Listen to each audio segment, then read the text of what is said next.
بەڵام وەک پێشتر ئاماژەمان پێدا بوو بۆ قسەکردن لەسەر دابەشنەکردنی نەوتی سپی بەسەر هاوڵاتیانی هەرێمی کوردستان لە ستۆدیۆکانمان لە شاری سلێمانیەوە میوانداری بەڕێز دکتۆر غالب محەممەد سەرۆکی لیژنەی وزە لە ئەنجومەنی پارێزگای سلێمانیمان کردووە. کاک دکتۆر سڵاوی خۆت لەبێت، دەپرسم لەسەر چ بنەمایەک دەڵێن حکومەت دەتوانێت نەوتی سپی دابەش بکات بەڵام نایکات و بە پێچەوانەوە لە بازاڕی ڕەش بە پارێکی گرانتر دەیفرۆشێتەوە؟ بەڵێ سڵاو لێ و لە بینەرانی خۆشەویستان. طبعاً ئەوەی ئێمە ئاگدارین و هاوڵاتیانی پارێزگای سلێمانی و هەموو هەرێمی کوردستان ئاگدارە کە دوایەوەی کە حکوومەتی هەرێم بڕیاری ئەوەیدا کە سەر ئابووری هەرێمی کوردستان سەر بەخۆ بکات، لەو بڕیارەیە دەستبەرداری مەجموعەیەش بوو کە پەیوەست بوو بە ژیانی خەڵکەوە و ڕاستەوخۆ ڕەبتێ بوو بە ژیانی هاوڵاتیانی هەرێمی کوردستان. ئەویشەوە بوو کە داعمی هەڵگرت لەسەر سوتەمەنی بەعام و نەوتی سپیش بە تایبەتی. یعنی ئەگەر بین ڕوونتری بکەینەوە ئەوەیە کات پێش 2014 ئێمە هەموو ماڵێک لە پارێزگای سلێمانی 2 بەرمیل بۆ 3 بەرمیل نەوتمان پێدا بە 40,000 دینار. ئەوش حکوومەتی عێراقی بۆمانی دابی نەکرد. بەڵام دوای ئەوەی کە حکوومەتی هەرێمی کوردستان دەستی کرد بەسەر بیرەنەوتەکانی کەرکووک و نەوتی هەرێمی کوردستان بەسەر بەخۆی دەفرۆشت، وای لێ هات کە هیچ دامێک لەسەر نەوتی سپی و لەسەر بنزین لەسەر گاز و لەسەر غازی ماڵان نەمێنێ بە بازرگانی بفرۆشێ ناو بازاڕە. و نەوتی سپی کاتێک بە بازرگانی ئەفرۆشە لەبەرەوە 216 لترە، ئەگەر لتری بە 450 دینار بێت تقریبا 120,000 دینارەکەوێ بەسەر هاوڵاتیانە کە ئەمەش ناکرێ و پارەکەی زۆرە. لەبەر ئەوە من لەسەر ئەساسی ئەو ئەرقامانەی کە وزارەتی سامانە سروشتەکان کاتی خۆی لە 2015 بڵاوی کردبووە، ئەوش ئەوەیە ئێمە 2 پاڵاوگەمانە ئێستا هەرچەند بۆتە 3 پاڵاوگەشت. من لەسەر 2 پاڵاوگە قسەم کردووە کە پاڵاوگەی بازیان و کەڵەکە پاڵاوگەی بازیان و کەڵک کە پاڵاوگەی بازیان 35,000 بەرمیلی نەوتی خاو تەسفیەکە لە ڕۆژێکە و کەڵەکیش 80,000 بەرمیل دەتوانێت تەسفیە بکات لە ڕۆژێکدا. ئەگەر ئێمە بین نەوتی خاو بۆ ئەمانە دابینکەین، من پێم وایە کێشەی سوتەمەنی لە نەک لە پارێزگای سلێمانی بەڵکو لە هەرێمی کوردستان نامێنێ ئەگەر بە دەعم بدەین بە هاوڵاتیان. لێرەوە دێم مورتری یەکەمەوە ڕوونتری یەکەمەوە ئەوش ئەوەیە کە ئەگەر دراسەیەکی بکەین بە پێ ئاماری خۆراک پارێزگای سلێمانی 480,000 ماڵە و هەولێر و دهۆک 650,000 ماڵە. ئەگەر ئەم دوانە کۆیانکەینەوە تقریبا ئەکاتە 1,100,000 بەرەو سەرەوە ماڵەکات. بەڵام ئەگەر بین بزان چنێک لە ساڵەکە ئێمە نەوتی سپیمان دەسەکەوێت لە پاڵاوتنە، دراسەیەکی بکەین زیاتر لە 280 ملیۆن لتر سوتەمەنیمان نەوتی سپیمان دەست ئەکەوێت لە پاڵاوتنی نەوتی خاوی هەرێمی کوردستان لە هەردوو پاڵاوگەکە کە ئەمەش ئەگەر بیگۆڕین تەحویلیکەین بۆ بەرمیل، یعنی دابەشی 200 یان 216 لتری بکەین تقریبا ئەکاتە 1,300,000 بەرمیل. ئێمە ئەگەر دراسی بکەین وتم تقریبا 1,150,000 ماڵمانەیە لە هەموو هەرێمی کوردستان، کاتە 150,000 بۆ 200,000 بەرمیل نەوتیشی ئەمێنێتەوە ئەگەر هەموو ماڵێک لە ساڵێکە 1 بەرمیل نەوتی بدەینێ. بەڵام ئەم نایەت بە دەعمەوە بیدا بە هاوڵاتیان. ئەم نەوتی کە ئێستا لە بازاڕایە هەر نەوتی هەرێمی کوردستانە، نەوتی شوێنێکی تر نییە، بەڵام دێت بە نرخێکی گران ئەیفرۆشێت و لە نرخەکەش جارێکی تر غەدر لە هاوڵاتیانەکە. چۆن؟ ئەگەر دراسەیەکی دۆ دێ ئەم نەوتی سپیە دێی بە تەندەر بێ بە هەر شتێک بێت دەیدەی بە کۆمپانیایەک. ئەم کۆمپانیا بە تقریبا 75 دلار یان بە 90,000 زیاتر بڵێن 100,000 ئەیدەی بم کۆمپانیا. ئەم کۆمپانیا دەیدا بە کۆمپانیایەکی تر، کۆمپانیایەکی تر ئەیدا بە کۆمپانیایەکی تا ئەگاتە دەستی هاوڵاتیان ئەچێتە 150 بۆ 145 بۆ 150,000 دینار. ئێکەواتە تۆ ئەم هەموو دەستەی پێ ئەەکەی و سعرەکەی گرانترەکەی بەسەر هاوڵاتیانە. بەڵام ئەگەر خۆت بێی بە 70,000 و 80,000 بیدەی بە هاوڵاتیان 10,000 زەرمەند دەبی. ئەو 10,000 ئەگەر حسابی کەین هەموو داهاتی ئەو نەوتەی کە ئەفرۆشێت 100 ملیۆن دلارە لە ساڵێکە. لە ساڵێکە 100 ملیۆن دلارە کە بیرێکی نەوت وەکو بیری نەوتی حەسیرە کە لە گەرمیانە هەیە ئەو 100 ملیۆن دلارت بۆ دەرەکات. یان هەر بە غەراماتی مروری و نازانچی توانی ئەو 100 ملیۆن دلارە دەرکەی لە ساڵێکە. بەڵام تۆ دە دینارەکە ئەگەر حسابیکەی هەمووی 20 ملیۆن دلار ناکە کە تۆ بۆ بخاتر 20 ملیۆن دلار دێی هەموو هاوڵاتیانی هەرێمی کوردستان بێبەشەکەی لە نەوت کە بێبەشت کرد لە نەوت کارەساتێکی تر دروست دەبێت. ئەوش ئەوەیە کارەبا زۆر سەرفەکە کە کارەبای زۆر سەرف کرد کێشەی کارەباش دروست دەکەی یعنی تۆ بەهۆی 20 میلیۆن دۆلارەوە دەی کێشەی نەوت کێشەی کارەبا کێشەی تریش بۆ هاوڵاتیان دروست دەکەی کەواتە حکوومەتی هەرێم ئەتوانێت نەوتی سپی بۆ ماڵان دابینیکە و ئەتوانێ هەموو ماڵێک لە هەرێمی کوردستان یەک بەرمیل نەوتی بۆ پێبدا لە نەوتی پاڵاوتنی هەردوو پاڵاوگەکە بەڵام نایە بەو سعرەی دەعمە بیداتێک کە 50000 یا 54000 دێ بە 150,000 پێی ئەفرۆشێ کەواتە ئەم حکوومەتە ئەوەندە توجارەتەکە بەسەر خەڵکۆ ئەوەندە بیر لەوە ناکاتەوە پلانێکی هەبێ هاوڵاتیان سوودمەند بن وەکو عێراق 11 پاڵاوگەی حکومی هەیە بڕۆ سعری نەوت لە ماوەی 14 ساڵە نەگۆڕاوە سعری بنزین لە ماوەی 14 ساڵە نەگۆڕاوە سعری گاز نەگۆڕاوە سعری غازی ماڵان نەبێ 1000 دینار چۆتە سەری هیچی تر گران نەبووە ئێ باشە لە 14 ساڵە پلانی هەبوو نەیتوانێت گرانی نەکردووە بەڵام حکوومەتەکەی ئێمە پلانی بۆ مانگێک نییە ناتوانێت هیچ بۆ هاوڵاتیان دابینکە نە موچەکەی داتێ لە کات خۆی نە نەوتیە داتێ بنزینی کردو بە بازرگانی گازی کردو بە بازرگانی کارەبای ناداتێ بەهۆی ئەمەی کە تۆ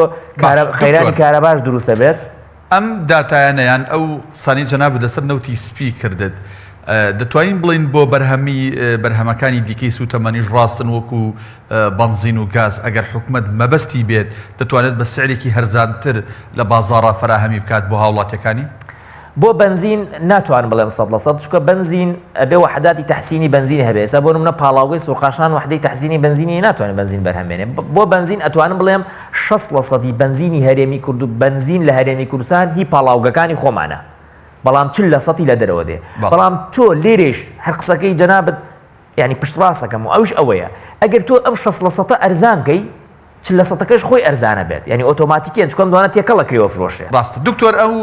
نەوتەسپی کە ماوەی چەند ساڵێکە دەفرۆشرێت لە با بڵێن راپۆرتەکانی سامانە سروشتەکانە ئاماژە بە داهاتەکەی کراوە چەندەیە بۆکوێ چووە لە چیا سەرف کراوە بەڵێ 1 دیناری بەرهەمەنەوتەکان باس ناکرێت لە داهاتە ینی نازانین داهاتەکەی چەنە بەڵام من بە تەسەوراتی خۆم پێم وایە داهاتی هەموو بەرهەمەنەوتیەکان ینی بە نەوتەوە بە بنزینەوە بە گازەوە بە LPG غازی ماڵانەوە لە مانگێکە زیاتر لە 150 میلیۆن دۆلارە بەڵام بەداخەوە لە هیچ راپۆرتێکی وزارەتی سامانە سروشتیەکان باسی سعرەکەی نەکردووە لە یەک راپۆرت نەبێ باسی ئینتاجەکانی کردووە هی پاڵاوگەی بازیان و کەڵک ئەو راپۆرتەیە کە من لە ئەکاونتی خۆمە بڵاوم کردوەوە و لەسەر ئەو راپۆرتەیش ئەو شیکاریەم کردووە ئەگینا باس 1 دیناری ناکەوە بۆ معلوماتی بەڕێستیش و بینەرانی خۆشەویست ئەو پارە ئەڕاتە بانکی کوردستان پارەی بەرهەمەنەوتیەکان هەمووی ئەڕاتە بانکی کوردستان و من پێم وایە بەس بەرهەمەنەوتیەکانی پارێزگای سلێمانی کە کاتی خۆی نەوت و بنزینەکەی لەلایەن بەڕێوەبەرایەتی نەوت و کانزای سلێمانیەوە ئەفرۆشتیات زیاتر لە 7 ملیار دینار داخل کراوە لە 1 مانگە لە بانکی کوردستان و ئێمە هەمومان دەزانین بانکی کوردستان بانکێکی ئەهلیە و ئەم بانکە نزیکە لە نێچیروان بەرزانیەوە و کەواتە هەچی ئەو پارانەی کە کوگات ئەو تەحکوم بکات یعنی لە هەموو دنیا نەبووە بانکی ئەهلی تەحکوم بە بانکە حکوومیەکانەوە بکە بە حکوومەتەوە بکە چونکە ئەم شتانە ناکرێتەوە پارەکەت بخەیتە بانکی ئەهلی بۆی ئیستیفادەکەی بۆ ئەهلی بێت دەتوانێت ئێمە زیاتر لە 20 بانکی ترمانەیە دەماتوانین بیاخینە بانکە حکوومیەکان پارەکانمان دیارە هەرێمی کوردستان جیاوازە لە هەموو دنیا بۆیە بەو شێوازەیە با بێمە سەر پرسێکی تر ئێستا ئەو نەوتەی پاڵاوگەکانی ناوخۆ دەیپاڵێون ئەنی نەوتە ڕەشەکان لەکوێوە بۆ با بڵێن فراهەمەکرێت بۆ دەستەبەرەکرێت و دوجار چی لێ دێت بەڵێ ئێمە خۆتەزانانی ئێمە 57 بلۆک نەوتیمان هەیە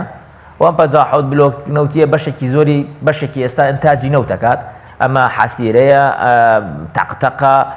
شێخانە تاوکێیە خۆرمەڵەیە خەلەکانە ئەمانە هەمووی نەوت ئینتاجەکات ئەم نەوتە خاوەی کە ئینتاجەکە بەشێکی ئەدەن بە پاڵاوگەکان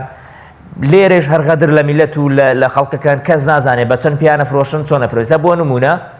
پاڵاوگەی سوورقاشان کە پاڵاوگەیەک لە پارێزگای سلێمانی ئەم پاڵاوگەیە تقریبا 10,000 بەرمیل نەوتی بۆ ئەڕوا 5 لە حەسیرە کە لە گەرمیانە و 5 لە شیواشۆک لە شیوەشان کە لە بلۆکی تەقتەقە سعرەکەی دیاری نەکردووە عەقدە بە چەند فرۆشتێکی پێی تو ئەگەر سعر دیاری نەکەی منیش ناتوانم کۆنتڕۆڵی بەرهەمەنەوتەکان ئێستا ئەگەر وزارەتی سامانە سروشتەکان سعرەکەی دیاری بکردایە بیتە من 10% کەمتر پێفرۆشم بۆ ئەوەی ئەویش منتەجاتەکانی یان بەرهەمەنەوتیەکانی ئەمە نەوتی سپیە گازەکەیەتی ئەگەر بنزینی هەبێ نازان بنزینی هەیەیانە ئەمانەی ئەبێ بە ئەرزانتر بفرۆشێ بە بازار خۆ پاڵاوگە بۆ دروستکراوە لە پارێزگای سلێمانی پاڵاوگە بۆ دروستکراوە کە بەرهەمەنەوتەکان تحکوم بە بەرهەمەنەوتەکانەوە کۆ سعرەکەی داگرێ بەڵام بەداخەوە پاڵاوگەیە دروستکراوە هیچی لە مۆزوع نەگۆڕیوە کەواتە دروستکردنی پاڵاوگە لە پارێزگای سلێمانی ئەوەندە گرنگە بۆ ئەوەی کە ئێمە سوودمەند بین لێی بەڵام ئەوەیشیان نەهێڵاوە هەموو شتەکانیان کردووە بەڕاستی کردووە بە حیزبی یعنی تۆ ئەم پاڵاوگە دروستەکە چووە بنەوتی بۆ دابین کردووە بێەوەی سعرەکەی بزانین ئەو کارمەندانە دائەنرێ بێ ئەوەی ئێمە ئاگادار بین دانراون و ئەم پاڵاوگە خۆی مۆڵەتی نەبووە دروست کراوە بەڵام ئێمە ماوەی 3 ساڵە داوای پاڵاوگەیەکی بە مۆڵەتمان کردووە بۆ گەرمیان کە خۆی نەوتی تایە کەچی وزارەتی سامانە سروشتەکان وەڵاممان ناداتەوە خێرە تۆ پاڵاوگەیەکت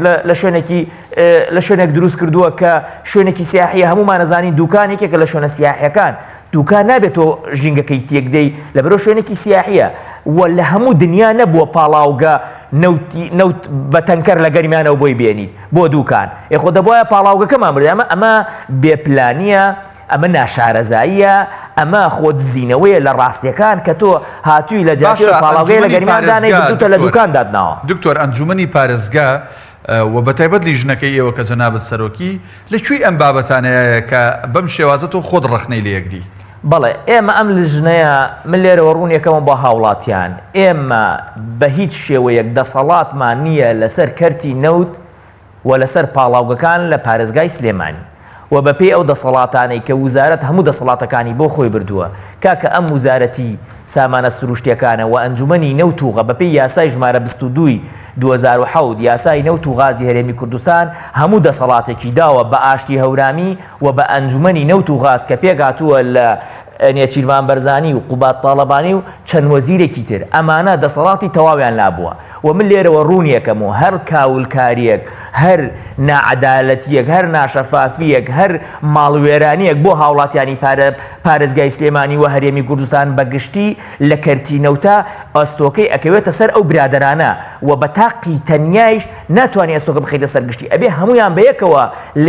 لە یەک مەدارە و لە یەک ئاستا تۆهمەتبارن لەو کەسەی کە یەکەم کەس واژۆی دەرهێنانی نەوت کردووە لە 2002 کە دکتۆر بەرهەم ساڵحە هەتا ئاخر کەس کە واژۆی عقدی کردووە کە نێچیروان بەرزانی قوبات تاڵەبانیە هەمویان بەرپرسن وەکو یەک و لە یەک ئاستا و با کەس خۆی نەدزێتەوە لە مەعادلەکە من پێم سەیرە هەموو خەڵک ئەڵێ ئاشتی هەورامی ڕای کردووە باشە یەک دانەیان ڕای کردووە خۆش دەدانەیتریان لە هەرێمی کوردستانایە بۆ کەس ناچێ بیانگرێ بۆ ئێمە شکاتیانەکەین کەس ناڕات کە هەر پۆلیسێکیش نانێرم بزان چی بۆ لە مۆزوعەکە دنیایەک کارەسات و دنیایەک دزی و ناشەفافی و نائەدالەتی و نادادپەروەری لە کەرتی نەوتە ئەکرێت لە هەرێمی کوردستان هەر کەس نییە باسییان بکە با بە سەرۆکی هەموو دەسەڵاتەکان لای لیژنەی باڵای نەوت و غاز بووە کە کە نێچیروان بەرزانی سەرۆکی بووە چونکە سەرۆکی ئەنجومەنی وەزیران بووە کە دکتۆر بەرهەم سەرۆکی بووە کە سەرۆکی ئەنجومەنی وەزیران بووە کە هەردوو جێگرەکەی عیماد ئەحمەد و قوبات کە ئێستا جێگری ئەنجومەنی وەزیرانە لەگەڵ وەزیری پلاندانانە لەگەڵی وەزیری دارایی پێشوو لەگەڵ وەزیری نەوتە ئاشتی هەورامی ئەمانە هەمویان بەیەکەوە تێوەگلاون لە مەعادلە و ئەبێ بەیەکیشەوە محاسەبە بکرێن نەک دانەیەکیانەمە لە هەموو دنیازانی چۆنە پاشاکان و بنە ماڵەکان هەوڵەدەن بۆ ئەوی خۆیان چاکەن لە بەرچاو خەڵکە دێنەڵەن ئەنجومەن کەسێکەکەن بە تومەتبارەڵەن ئەمە تومەتبارە و ئێمەش پاکین نا ئەو تومەتبارە و تۆش لەگەڵی تومەتباری لەبەرەوە من پێم وایە بەردێک نەخراوەتە سەر بەرد هەتا نێچیروان بەرزانی و یەکێتی و پارتی ئاگادار نەبوونە لە بواری نەوتە بەڵێ بەڕێز دکتۆر غالب محەممەد سەرۆکی لیژنەی وزە لە ئەنجومەنی پارێزگای سلێمانی سوپاس بۆی کە لە سوودەکانمان لە شاری سلێمانیەوە لەگەڵمان سوپاس بێ